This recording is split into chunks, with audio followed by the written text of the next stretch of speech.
Israel এবং Iran যুদ্ধ পরিস্থিতি ক্রমশ ভয়ঙ্কর হচ্ছে। ইতিমধ্যেই একাধিক দেশে তার প্রভাব পড়েছে। হামলা, পাল্টা হামলা, ঘাত প্রত্যাঘাত সব মিলিয়ে একটা অত্যন্ত কঠিন পরিস্থিতি তৈরি হচ্ছে। মনে করা হচ্ছে তৃতীয় বিশ্বযুদ্ধের পরিস্থিতিও কি তৈরি হতে পারে, এই আশঙ্কাও কিন্তু ইতিমধ্যেই মানুষের মধ্যে রয়েছে। বিভিন্ন মহলে এই আলোচনা চলছে এবং স্বাভাবিকভাবেই এই যুদ্ধের ফলে বিভিন্ন দেশ ক্ষতিগ্রস্ত হচ্ছে, বিভিন্ন দেশে তার প্রভাব পড়ছে। এই কথা বলছি একটা কারণেই, আপনারা জানেন যে বহু মানুষ এখনো বিদেশে আটকে রয়েছেন। হয়তো কেউ বিদেশে গিয়েছিলেন কোনো কর্মক্ষেত্রে, আবার কেউ ঘুরতে গিয়েছিলেন বা অন্য কোনো পারপাস ছিল তাদের, কিন্তু বিদেশে গিয়ে তারা আটকে রয়েছেন, দেশে ফিরতে পারছেন না। স্বাভাবিকভাবেই উদ্বিগ্ন তারা, চিন্তার মধ্যে তারা রয়েছেন। আবার পরিবারের লোকজন তারাও চিন্তিত। এরকমই একটি ঘটনা সামনে এসেছে পূর্ব বর্ধমানের কালনার, যেখানে 28 বছরের মামুন শেখ, তিনি দীর্ঘদিন ধরে কুয়েতে কাজ করেন। কিসের কাজ করেন? রান্নার কাজ করেন। বেশ কিছু সময় ধরে সেখানেই রয়েছেন, কাজবাজ করছেন, কিন্তু বর্তমানে যুদ্ধ পরিস্থিতির জেরে তিনি ঘরবন্দি। তার কারণ ঘরের কিছু দূরেই বোমা পড়ছে, মিসাইল পড়ছে। ভাবুন তো একবার কতটা ভয়ঙ্কর পরিস্থিতির মধ্যে তিনি রয়েছেন। ভাবলেই তো গা শিউরে উঠছে। তার কারণ যে কোনো মুহূর্তে তারও প্রাণ চলে যেতে পারে। স্বাভাবিকভাবেই পরিবারের লোকজন একটা উদ্বিগ্ন পরিস্থিতির মধ্যে রয়েছেন। কবে ঘরের ছেলে ঘরে ফিরে আসবে, এই অপেক্ষায় তারা দিন গুনছেন।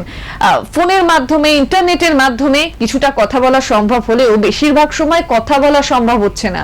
তারা চেষ্টা করছেন যাতে যত দ্রুত সম্ভব বাড়িতে ফিরে আসতে পারেন, কিন্তু আসবেন কিভাবে?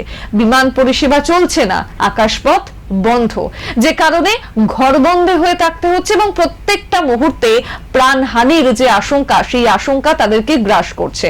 সেরকমই একটা ঘটনা পূর্ব বর্ধমানের কালনার। এবং এই মামুন শেখ, তিনি কুয়েতে কর্মরত, তবে এই পরিস্থিতির জেরে তিনি ফিরতে পারছেন না, যার জেরে পরিবারের লোকজন উদ্বিগ্ন, উৎকণ্ঠার মধ্যে রয়েছেন এবং পরিবারের লোকজন দাবি করছেন যে ভারত সরকার কোনো পদক্ষেপ করুক এবং তাদেরকে দ্রুত ফিরে আনুক। যদিও ইতিমধ্যেই কেন্দ্রীয় সরকারের তরফ থেকে বলা হয়েছে বিদেশে যে সমস্ত ভারতের নাগরিকরা রয়েছেন বা কর্মক্ষেত্রে তারা সেখানে রয়েছেন, তাদেরকে যত দ্রুত সম্ভব ফিরিয়ে আনা হবে, তাদের পাশে দেশ রয়েছে। তবে পরিস্থিতি স্বাভাবিক কতদিনে হয় অবশ্যই সেদিকেই তো নজর রাখতে হবে। এই তো দুদিন আগে বসিরহাটের ঘটনা, যেখানে একই পরিবারের 5 জন সদস্য যারা বিদেশে গিয়ে আটকে রয়েছেন, বাড়ি আসতে পারছে না। পরিবার, পরিজন, এলাকার মানুষজন স্বাভাবিকভাবেই উদ্বিগ্ন। আদেও তারা সুস্থ সবলভাবে ফিরে আসতে পারবে তো? এই প্রশ্নগুলো স্বাভাবিকভাবেই বড় করে উঠছে। এবং বর্তমানে যুদ্ধ পরিস্থিতি যে জায়গায় দাঁড়িয়ে, এবং সেই জায়গা থেকে তৃতীয় বিশ্বযুদ্ধ আকার কি ধারণ করতে পারে, এই প্রশ্ন কিন্তু অনেক বড় করে উঠছে। প্রতি মুহূর্তে যে ভয়ঙ্কর পরিস্থিতি আমরা দেখেছি, এমনকি ইরানের সর্বোচ্চ নেতা আয়াতুল্লাহ আলী খামেনি, তার মৃত্যুর ঘটনা, শুধুমাত্র তিনি নন, তার গোটা পরিবারের মৃত্যু হয়েছে। তার স্ত্রীর পরে মৃত্যু হয় যদিও, তবে এই যে হামলা হয়েছিল, সেই হামলার দিন আয়াতুল্লাহ আলী খামেনির মৃত্যু হয়, তার মেয়ে, জামাই, নাতি নাতনি, তাদেরও মৃত্যু হয়। এই ঘটনা আমরা দেখেছি এবং তারপর থেকে কিন্তু আক্রোশ আরো বাড়ছে, পরিস্থিতি আরো উদ্বিগ্ন হচ্ছে, আরো উত্তপ্ত পরিস্থিতি হচ্ছে। সেই জায়গায় দাঁড়িয়ে দেশের মানুষজন, এবং বাংলার কথা যেহেতু বলছি, বাংলার যে সমস্ত মানুষজন বিদেশে গিয়ে আটকে রয়েছেন, তারা যথেষ্ট চিন্তার মধ্যে।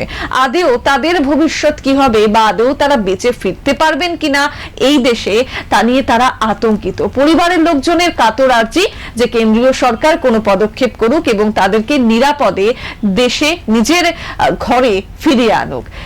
এই সংক্রান্ত সমস্ত খবরের দিকে আমাদের অবশ্যই নজর থাকবে এবং প্রতি মুহূর্তের আপডেটের জন্য অবশ্যই দেখতে থাকুন।